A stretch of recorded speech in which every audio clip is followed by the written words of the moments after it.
Alright, welcome back to Get Down with Sub Brown. You're watching the Blizzard Blast Save Ice Prep Session. Right here I'm gonna prepare for you the dressing for the coleslaw.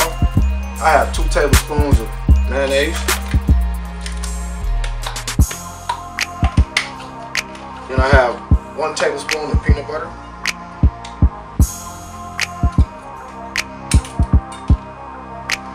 Then I have about a tablespoon of rice vinegar. I have 2 tablespoons of white sugar here.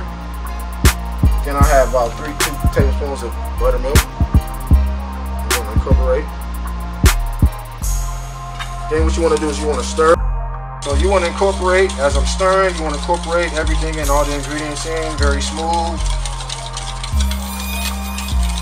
Once you get a smooth consistency, you want to give it a little taste. Tastes perfect.